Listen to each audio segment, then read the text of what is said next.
He came back to honor the place he believed had given him a future, but before the applause could finish, one quiet woman was already holding the truth that would stop his world cold. William Sterling stepped out of the long black sedan beneath a bright September sky, his polished shoes touching the cracked front pavement of St. Anne's Orphanage for the first time in 38 years. Reporters surged forward with cameras flashing. Board members straightened their jackets. Volunteers lined the walkway holding blue and white balloons. To the public, this was a beautiful full-circle moment, the billionaire who had risen from poverty returning to donate $10 million to the orphanage that had once sheltered him. William gave the practiced smile America knew well, calm, generous, composed. At 52, with silver at his temples and a navy suit tailored to quiet perfection, he looked like the image of success built on gratitude. Beside the entrance, a large banner fluttered in the wind. "Welcome home, William Sterling, a child of St. Anne returns." The crowd applauded as the orphanage director, Martha Collins, hurried down the steps with both hands extended and a tearful smile rehearsed to perfection. "Mr. Sterling, this is the proudest day in our institution's history," she said warmly. "Everything I am, I owe to places like this," William replied, his deep voice steady enough for every microphone. The cameras loved him. The donors loved him. The local politician standing nearby loved him. But not everyone was clapping. Near the side maintenance shed, partly hidden behind a rusted cart of cleaning supplies, stood a woman in a faded grey work shirt and worn khaki pants. Clara Bennett kept both hands wrapped around an old leather ledger pressed tightly against her chest. At 38, she looked unremarkable enough that no reporter turned in her direction. Her brown hair was tied low, a few loose strands moving in the breeze, and her face carried the kind of quiet exhaustion that came from years of swallowing words no one wanted to hear. Yet her eyes never left William Sterling. Not when he shook hands. Not when he smiled for the cameras. Not when. Children were guided into neat little rows on the front lawn, each one instructed to wave tiny paper flags as if this building were a sanctuary instead of something much colder beneath the fresh paint. Clara watched Martha lead William toward the entrance with proud theatrical gestures. "We renovated the East Wing just for today," Martha announced loudly enough for the donors to hear. "The children have prepared songs, drawings, and thank you letters. They are so inspired by your story." William nodded, visibly moved. He glanced at the smiling children and loosened his cufflink as though steadying himself against emotion. "I never forgot where I came from," he said. Another wave of applause followed. Clara's fingers tightened around the ledger until her knuckles turned pale. Because she had not forgotten either. She remembered every cold hallway, every locked basement door, every cheerful donor visit followed by months of silence. She remembered names no plaque had ever honored. Names no one on this lawn would speak. And today, if William signed that check in front of those cameras, St. Anne would become untouchable for another generation. Martha gestured toward a velvet-covered table set beneath a white ceremony tent where an oversized ceremonial check waited beside silver pens. After a brief speech, "We'll make history," she beamed. William smiled and stepped forward. Reporters lifted their lenses. Children were told to clap again. The orchestra recording began to play softly through outdoor speakers. Clara inhaled once, long and slow, feeling the old leather edge dig into her palm like a final warning. Then she started walking toward the ceremony, and though no one noticed her yet, the day St. Anne planned to celebrate was already beginning to come apart. Clara had spent 12 years learning that the most dangerous lies were never shouted. They were polished, framed, and spoken with smiling voices in front of generous people who wanted to believe them. As William Sterling moved beneath the white ceremony tent, St. Anne transformed into exactly what Martha Collins had designed for him to see. Children in freshly pressed uniforms sat in neat rows, each one holding a handwritten thank you card prepared by staff that morning. Volunteers carried trays of lemonade and pastries. A string quartet recording floated through hidden speakers, wrapping the courtyard in the soft illusion of dignity and care. Every angle looked charitable. Every face looked grateful. Martha stood beside William like a proud guardian of miracles, gesturing toward the newly painted dormitory walls and the flower beds planted only 2 days before. "We wanted your homecoming to feel worthy of your extraordinary generosity," she said. William gave an appreciative nod as photographers snapped from every side. "This place seems full of hope," he answered quietly. Martha placed one hand over her heart. "Hope is what we give every child who comes through these doors." Clara heard that sentence from 20 yards away and nearly stopped walking. Hope. Martha used that word the same way some people used perfume, thick enough to hide what lay underneath. Clara passed a row of folding chairs filled with local business sponsors and church donors. None of them noticed her. To them she was only maintenance staff, another invisible worker in practical shoes carrying something old against her chest. That invisibility had protected Sainton for years. People never ask questions when the uncomfortable witness looks too ordinary to matter. At the front, a little boy named Owen was nudged by a volunteer to step toward William with a bouquet of white lilies. The child hesitated before offering them with a rehearsed smile. William bent slightly, touched by the gesture. "Thank you, son," he said. Owen glanced quickly toward Martha before whispering, "You are welcome, sir." Clara knew that glance. Every child here knew where to look before speaking. Martha clapped her hands softly. They have been so excited for this day. Some of them stayed up all night writing letters about how your donation will change their future. A wave of sentimental murmurs rolled through the crowd.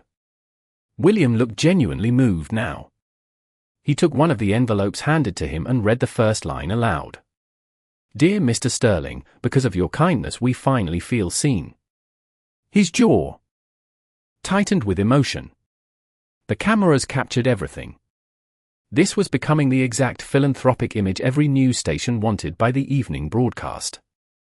Clara felt the ledger grow heavier in her hands.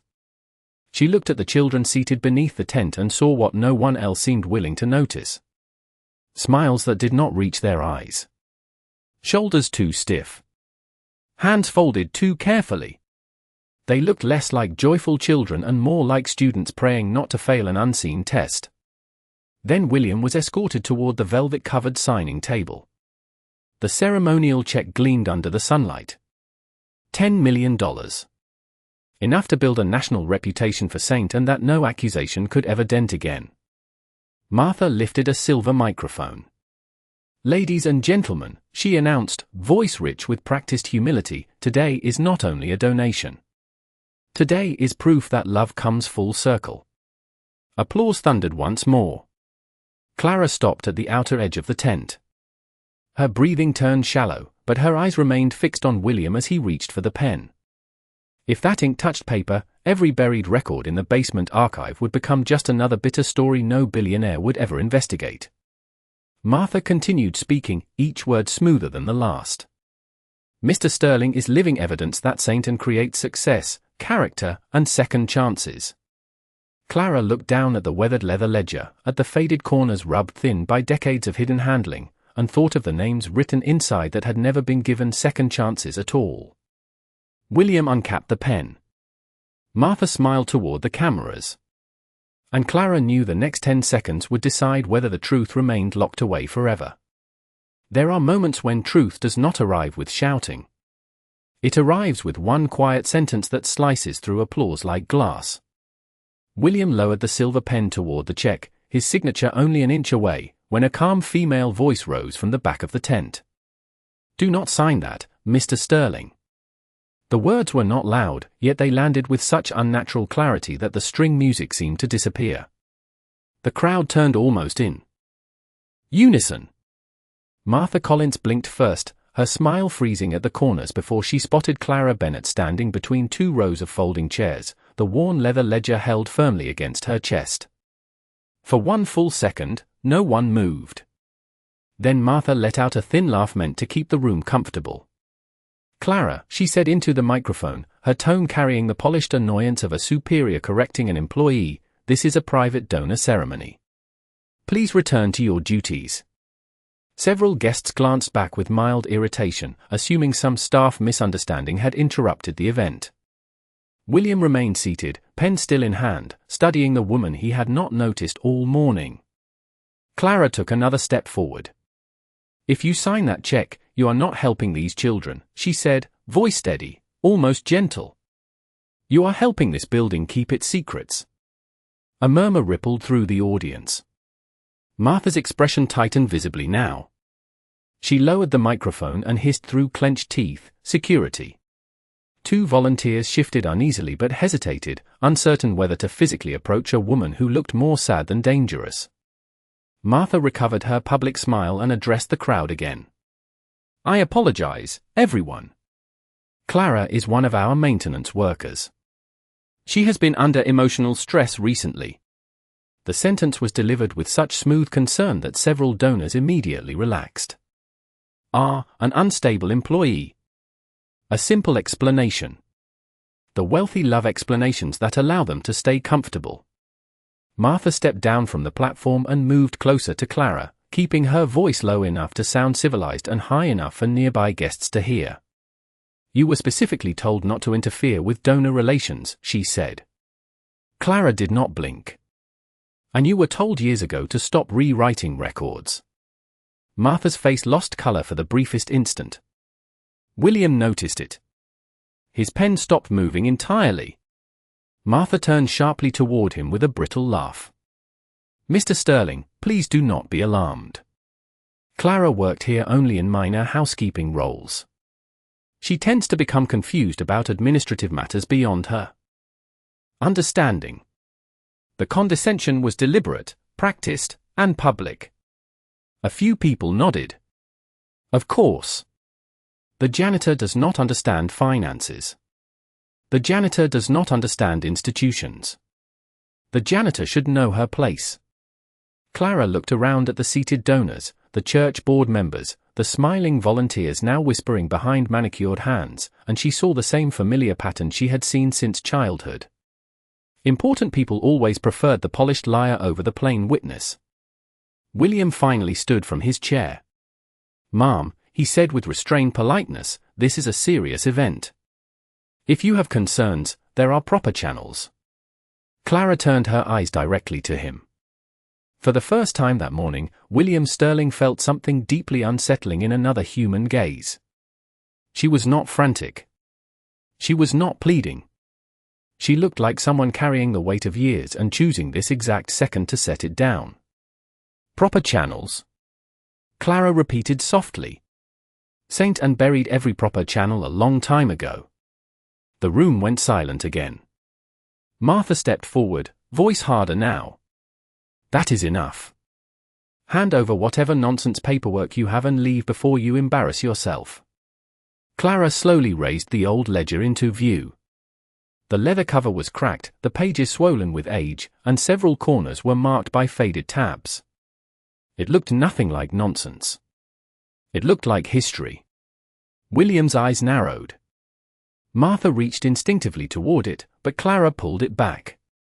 Then, with a calmness that made the donors lean forward despite themselves, she said the sentence Martha Collins had feared for 12 years. "Before you write $10 million to St. Anne, Mr. Sterling, you deserve to know what happened to the children who never made it into the brochures." Martha Collins understood something in that instant that the donors did not. This was no emotional outburst. This was a timed detonation. Her polished composure cracked just enough for William Sterling to notice the tension in her jaw, the stiffness in her shoulders, the way her fingers curled inward before she forced them open again. "This woman is disgruntled," Martha said. Sharply, abandoning warmth for control. She was dismissed from childcare responsibilities years ago because she developed unhealthy attachments and false narratives. A few sympathetic nods moved through the audience. It was a familiar tactic. Discredit the witness before the witness can speak. Clara did not defend herself. She simply opened the ledger. The sound of the old cover folding back seemed louder than it should have in the heavy silence. Inside were pages of names, dates, handwritten notes, and columns marked in different ink across different decades. Clara turned the book so William could see the first page. "Intake records," she said. "Original copies. Not the digital summary St. Anne sends to donors." William stepped away from the signing table almost without realizing it. Martha moved to intercept him. Mr. Sterling, these are outdated internal documents taken out of context. Clara turned another page. Then let us use context. Her voice remained maddeningly calm. Every child admitted here was assigned 2 files. One public file for inspections and donors, and one private notation page for expenses, transfer value, and what Martha called projected viability. Several people frowned. The phrase sounded less like charity and more like accounting. William reached toward the ledger. Martha grabbed his forearm lightly. "Please, this is absurd." He looked down at her hand. She released him immediately. Clara walked closer now, close enough that William could see the age in the paper and the small labels attached to certain names. Children who photographed well were prioritized during donor visits, she said. Children with medical needs were moved out of sight during inspections. Children considered long-term expenses were repeatedly marked for delayed care because treatment reduced surplus reports. Gasps spread softly beneath the tent. Martha's voice cut in, strained and brittle. "This is a malicious interpretation from someone who never understood non-profit management." Clara ignored her and slid a folded yellow envelope from between 2 pages. "These are copies of letters children wrote to county reviewers after overnight donor visits." She handed one to William. His eyes moved across the page. The handwriting was uneven, clearly from a child. "Dear visitor, please come on a normal day when the flowers are gone because then you can see where we really sleep." William swallowed. Martha stepped forward again. "Those are fabricated. We have no proof of origin." Clara immediately placed 3 more letters on the velvet table, followed by receipts, old meal invoices, and maintenance requests marked denied despite state reimbursement approvals. "Then perhaps these fabricated meal reports showing 180 hot breakfasts served every day will interest the guests," Clara said. "Because on most winter mornings we had oatmeal measured so thin that staff called it grey water." A church donor in the front row shifted uncomfortably. Another board member removed his glasses. The atmosphere under the tent was changing now, not with noise but with the slow, dreadful sensation that something expensive and trusted was rotting in public. William flipped through the documents faster. His billionaire instinct for numbers had awakened beneath the philanthropy. Approved funds. Missing expenditures. Repeated duplicate invoices. The patterns were too consistent to dismiss. Martha saw his eyes changing and raised her voice. "Mr. Sterling, this institution has transformed hundreds of lives, including yours." Clara answered before he could. "No," she said. "It transformed the children useful for its image." Then she turned several pages deeper into the ledger until she reached a section marked Unplaced Siblings. Her fingertips rested there for one suspended second, and something in her expression made William's breathing slow. "You came here today believing Saint and gave you a second chance," Clara said quietly. "But before you write them another check, there is one name in this ledger you need to read for yourself." William Sterling took the ledger with both hands, no longer caring that 24 cameras were still pointed in his direction. The page Clara had opened was older than the others, its edges browned with time, the ink slightly faded but still painfully legible. Across the top was a typed heading, Unplaced. Siblings, Intake Year 1988. Beneath it ran a list of names entered in neat institutional rows. William scanned the first few without understanding why Clara had gone silent. Then his eyes stopped. His breath stopped with them. William Sterling, age 14. Amelia Sterling, age 9. The world beneath the ceremony tent seemed to tilt without moving. He stared at the page again, slower this time, as though the letters might rearrange themselves into something less impossible. His own name was there, recorded exactly as he remembered from childhood forms. And directly beneath it was the name of the little sister he had spent nearly 4 decades believing had been transferred to another family in another state. "No," he whispered, so quietly only Clara heard it. Martha Collins moved forward instantly. "Those records are incomplete," she snapped. Children were often relocated through partner agencies. There are many gaps in paper documentation from that era. But William was no longer listening to Martha. His thumb traced the line beside Amelia's name where a red notation had been stamped, retained due to medical cost review. He looked up at Clara, and for the first time all morning his billionaire confidence was gone. In its place was the face of a 14-year-old boy hearing that his sister had been taken down a hallway he was not allowed to enter. "I was told she was adopted 3 weeks after me," he said, voice hollow. Clara nodded once. "That is what they told every child selected by outside families," she replied. "Hope makes children cooperative." Several guests audibly gasped. One reporter lowered her camera as if suddenly ashamed to keep filming. William flipped to the next attached page. There were handwritten comments in blue ink from an administrator long retired. Candidate William Sterling approved for private placement. Sibling Amelia not recommended. Ongoing respiratory care may reduce donor margin. William's fingers began to tremble. He read the line twice, then a third time, unable to absorb that his sister had been categorized not as family, not as a child, but as a cost. Martha tried again, desperation now leaking through every polished syllable. "Mr. Sterling, please understand, non-profit language from decades ago can appear insensitive when removed from administrative standards." Clara turned sharply toward her. "Insensitive," she said, and though her voice never rose, the single word struck harder than shouting. She reached into the ledger and removed a small paper packet tied with string. These were kept in the basement archive because no donor was supposed to see them. She handed the packet to William. Inside was a thin stack of unsent letters written in large uneven handwriting. "Dear Billy, they said you are in a nice house now. I hope you still remember my birthday." Another read, "Miss Clara says maybe I can go too if my coughing gets better." Another simply read, "I waited by the window today." William's lips parted, but no sound came out. He knew that handwriting. He knew the way Amelia always made her letter A too wide. The silver pen slipped from his other hand and rolled off the velvet table onto the concrete below. No one moved to pick it up.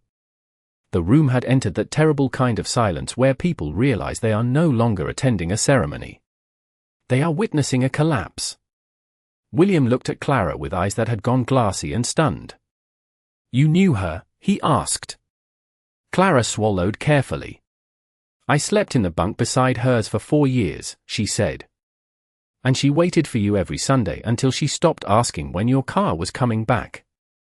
William did not realize he had sunk into the nearest chair until he heard the metal legs scrape faintly against the concrete. The check for $10 million sat untouched beside him, suddenly looking obscene in its brightness. His eyes remained fixed on Amelia's letters, moving over each childish sentence as if he could somehow recover the lost years hidden between every shaky line. "Dear Billy, I saved half my cookie for when you visit. Dear Billy, Miss Clara says snow is coming. Do rich houses get snow too? Dear Billy, I am trying to breathe quieter so they do not move me downstairs again." His hand covered his mouth. The wealthy donors who had come expecting photographs of generosity now sat motionless, their faces drained of the comfortable admiration they had worn only minutes earlier. Even the children in the front row had stopped pretending to smile. Clara stood in front of William, no triumph in her expression, only the tired sorrow of someone who had carried ghosts too long. Martha Collins, however, understood that silence was becoming fatal. She stepped toward the platform microphone, forcing authority back into her tone. "This has gone far enough," she declared. "These isolated papers do not reflect the extraordinary work this institution has done for generations. St. Anne has placed hundreds of children into loving homes. We cannot let one disgruntled employee distort decades of service." Her words echoed, but they landed differently now. Once doubt enters a room, polished speeches begin to sound like rehearsals. William slowly lowered the letters and looked at Martha as though seeing her for the first time. "Did she die here?" he asked. The question was quiet. Martha hesitated 1 second too long. Clara answered. "Yes." The single syllable seemed to steal all remaining air from beneath the tent. William blinked hard, staring somewhere past Clara, somewhere into a corridor 38 years behind him. He remembered Amelia's tiny hand in his the morning social workers told him he had been chosen. He remembered promising through tears that he would come back for her. He remembered the nun at the front desk saying, "She will be right behind you, sweetheart.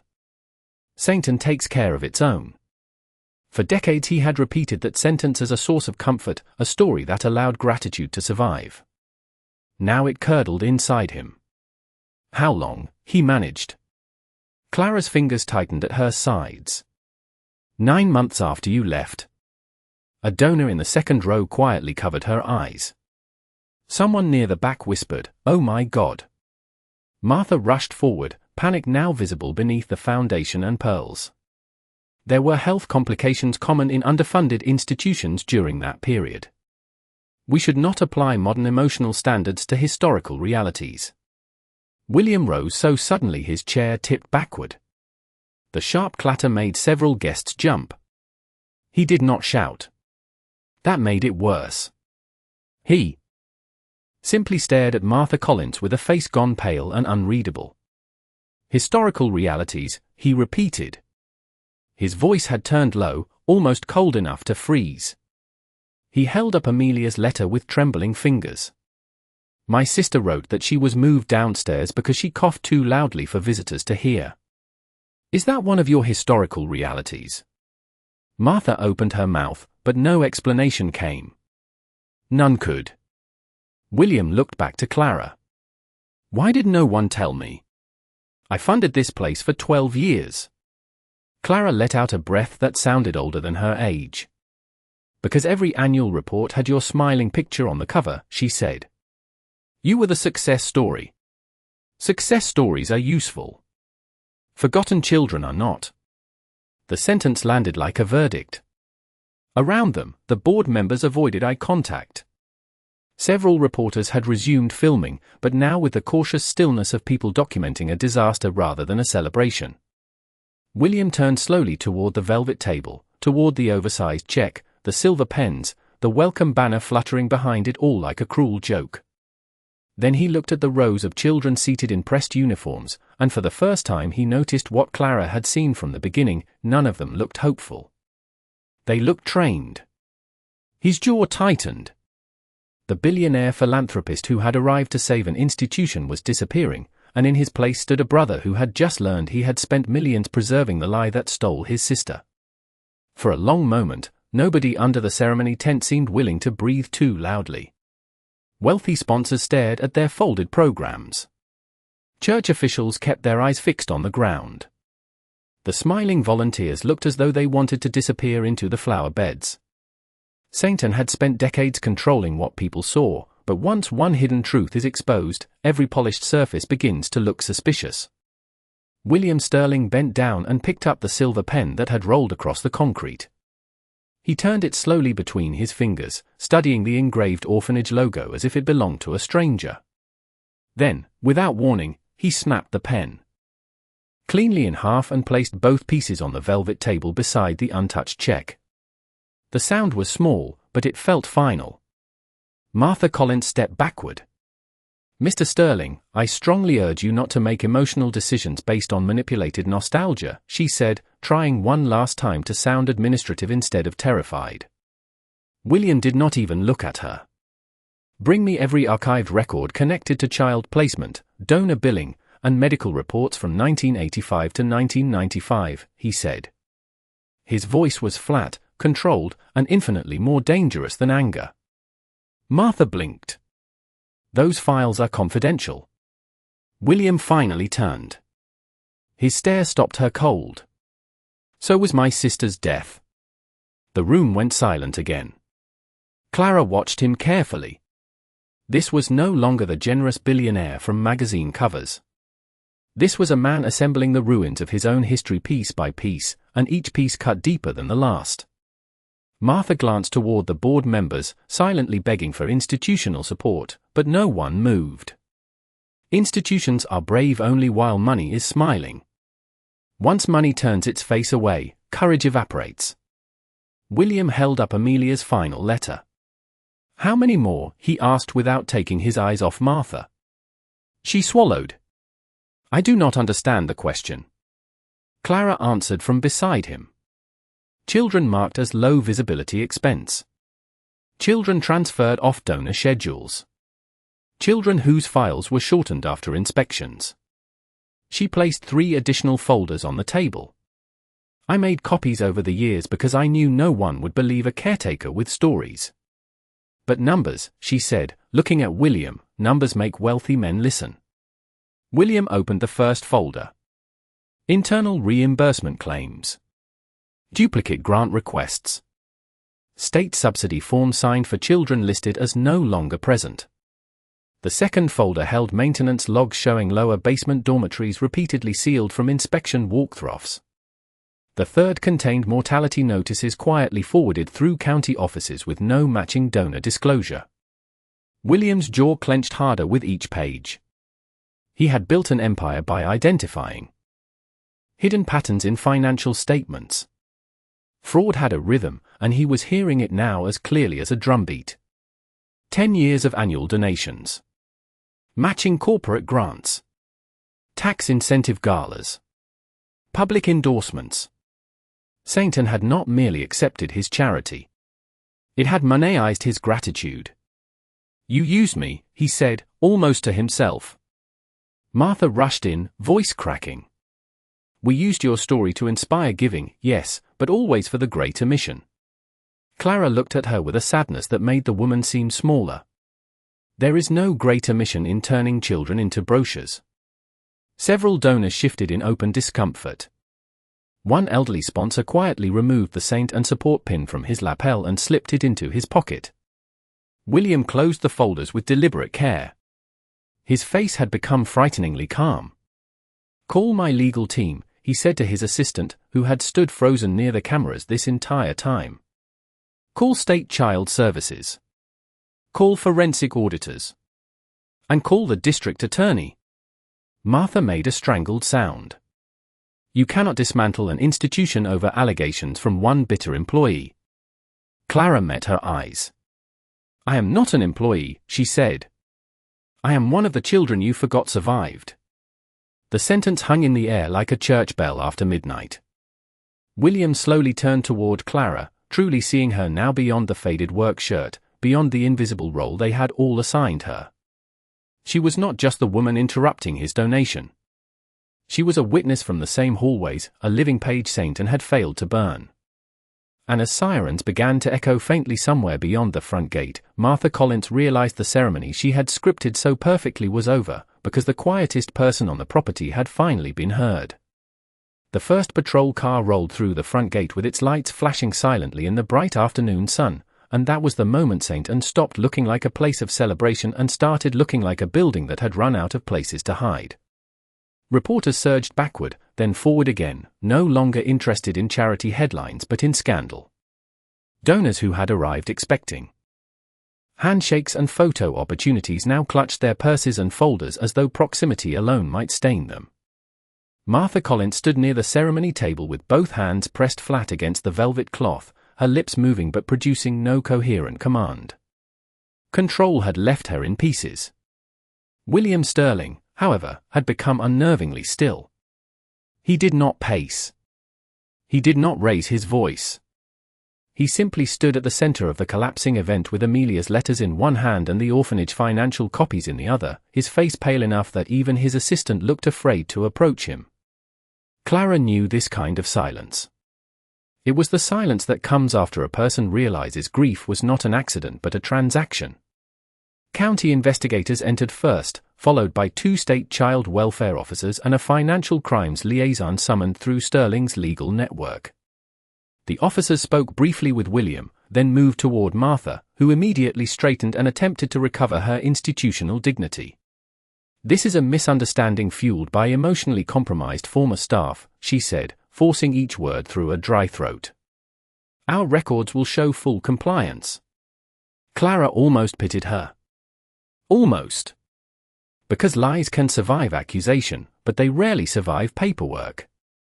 William handed the lead investigator the copied folders without a word. The man opened one, scanned several pages, then looked toward the orphanage building with a very different expression than he had carried through the gate. No longer routine. Now alert. We will need access to all basement archives, accounting offices, and historical resident files, he said. Martha's shoulders dropped half an inch. William finally spoke, his eyes never leaving the main entrance doors of St. Anne. I want every locked room opened. His voice sounded scraped raw from somewhere deep inside. Clara watched a gust of wind lift the welcome banner overhead, making the words "Welcome Home" twist and snap against the poles like mockery. Home. William had called this place home in interviews, in speeches, in fundraising galas from New York to San Francisco. He had told audiences Saint and proved that compassion changes lives. Now he stood in front of it as if the bricks themselves had betrayed him. One of the younger children began to cry softly in the front row, confused by the uniforms, the cameras, the adults whispering in panic. Clara instinctively stepped toward him and rested a hand on his shoulder until he quieted. William noticed that simple gesture and closed his eyes for 1 second, as if another invisible knife had turned. She had stayed. She had stayed among these children while he had built towers and foundations and polished speeches from a story he now understood had been edited for his comfort. Why did you keep all this? He asked Clara, still not looking directly at her. She answered honestly. Because someone had to remember them when remembering became inconvenient. William opened his eyes. Moisture glinted there, but it did not fall. Men like him had learned long ago how to contain tears in public. Yet the containment only made the devastation more visible. Behind them, investigators were already guiding board members aside, requesting phones, requesting office keys, requesting access codes. The donor stood scattered and mute like guests who had accidentally attended a funeral instead of a ribbon cutting. Martha made one final attempt, stepping toward William with trembling composure. Mr. Sterling, I assure you, whatever isolated tragedies occurred here, they do not erase the good this institution has done. William turned to her at last. His stare was empty in the most frightening way, emptied of admiration, emptied of gratitude, emptied of every useful emotion Saint Anne had fed upon for decades. You are wrong, he said quietly. Because when goodness is built on hidden children, it was never goodness. It was branding. Martha froze where she stood. And in that cold stillness, with investigators entering the building and cameras recording every second, Clara Bennett realized the truth had done what no complaint, no whisper, and no sleepless year had ever managed to do. It had taken a billionaire's belief and turned it into the instrument that would finally break St. Anne open. By sunset, the white ceremony tent had been taken down by workers who refused to meet anyone's eyes, and the welcome banner lay folded in the mud beside boxes of confiscated records. St. Anne no longer looked like a symbol of charity. It looked like what it had always been once the flowers were removed, an aging institution built on selective memory.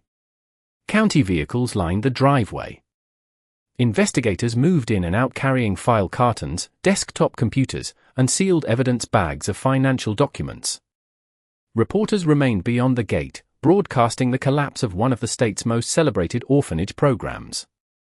But Clara Bennett stood apart from all of it near the old maple tree beside the East Dormitory, the same tree where children used to sit on Sundays waiting for visitors who often never came. In her hand she held nothing now. The ledger was gone. The letters were gone. The burden she had guarded for 12 years had finally been placed where it belonged, in the hands of people powerful enough to force the world to look. She heard measured footsteps approach over the gravel path. William Sterling stopped beside her, no cameras, no assistant, no practiced billionaire posture left to shield him. His tie was loosened. His suit jacket hung open. He looked older than he had that morning, not by hours but by truths. For a while he said nothing. Clara appreciated that. Some apologies arrived too quickly because wealthy people confuse words with repair. Finally William looked toward the East Dormitory windows glowing gold in the late light. I used to stand right there, he said quietly, pointing toward the front steps, and count every car that turned in, convinced one of them would bring me back for Amelia. Clara nodded. She counted too. William swallowed hard. The muscles in his jaw shifted as though he were holding together pieces that no longer fit. "I built scholarships in her name," he said. "I funded pediatric clinics because I thought that was honoring what we survived." His voice thinned. "I never knew she did not survive." Clara turned to him then, seeing not the billionaire from headlines but the boy who had been allowed to leave with a polished story while his sister became a footnote hidden in a basement file. "You were supposed to not know," she said. "Institutions like this survive because the chosen children are taught gratitude before they are taught questions." William let that settle. In the distance, an investigator closed the rear trunk of a county sedan with a heavy thud.